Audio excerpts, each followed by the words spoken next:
اللہ تعالیٰ نے رزق کے 16 دروازے مقرر کیے ہیں اور اس کی چابیاں بھی بنائی ہیں۔ جس نے یہ چابیاں حاصل کر لیں وہ کبھی تنگ دست نہیں رہے گا۔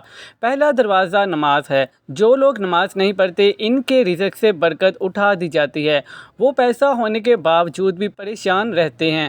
دوسرا دروازہ استغفار ہے۔ جو انسان زیادہ سے زیادہ استغفار کرتا ہے، توبہ کرتا ہے، اس کے رزق میں اضافہ ہو جاتا ہے اور اللہ ایسی جگہ سے رزق دیتا ہے جہاں سے کبھی اس نے سوچا بھی نہیں ہوتا۔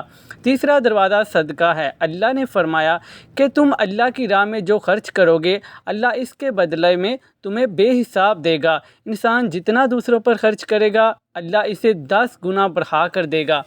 چوتھا دروازہ تقوی اختیار کرنا ہے۔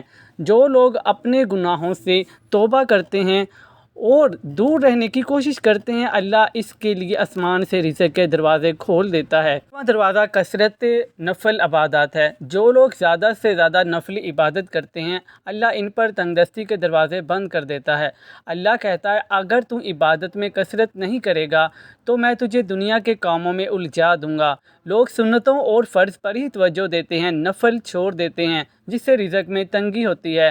چھٹا دروازہ حج اور عمرہ کی کثرت کرنا ہے۔ حدیث میں آتا ہے حج اور عمرہ گناہوں اور تنگ دستی کو اس طرح دور کرتے ہیں جس طرح آگ کی بٹی سونا چاندی کی میل دور کرتی ہے۔ ساتواں دروازہ رشتہ داروں کے ساتھ اچھے سلوک سے پیش آنا۔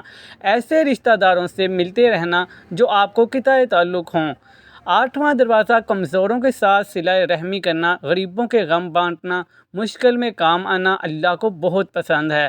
نوواں دروازہ اللہ پر توکل ہے۔ جو شخص یہ یقین رکھے کہ اللہ دے گا تو اسے اللہ ضرور دے گا، جو شک کرے گا وہ پریشان ہی رہے گا۔ 10واں دروازہ شکر ادا نہ کرنا۔ انسان جتنا شکر ادا کرے گا، اللہ تعالیٰ رزق کے دروازے کھولتا چلا جائے گا۔ 11واں دروازہ یہ ہے کہ گھر میں مسکرا کر داخل ہونا۔ مسکرا کر داخل ہونا سنت بھی ہے۔ حدیث میں آتا ہے نبی پاک صلی اللہ علیہ وآلہ وسلم نے فرمایا، اللہ تعالیٰ فرماتا ہے کہ میں رزق بڑھا دوں گا۔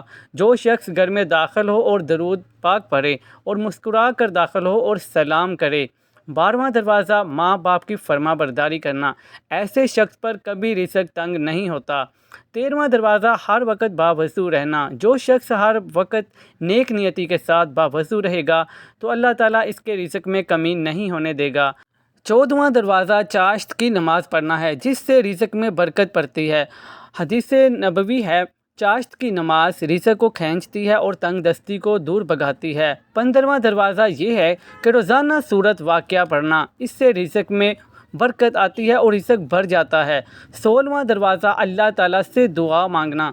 جو شخص جتنا صدقے دل سے اللہ سے مانگتا ہے، اللہ اسے اتنا ہی زیادہ عطا کرتا ہے۔ اللہ ہمیں اس سب پہ اخلاص کے ساتھ عمل کرنے کی توفیق عطا فرمائے، آمین۔ مزید اچھی ویڈیوز کے لیے، نیوز اپڈیٹس کے لیے چینل کو سبسکرائب کر لیں تاکہ اس طرح کی اچھی ویڈیوز اور نیوز اپڈیٹس سب سے پہلے آپ کو مل سکیں۔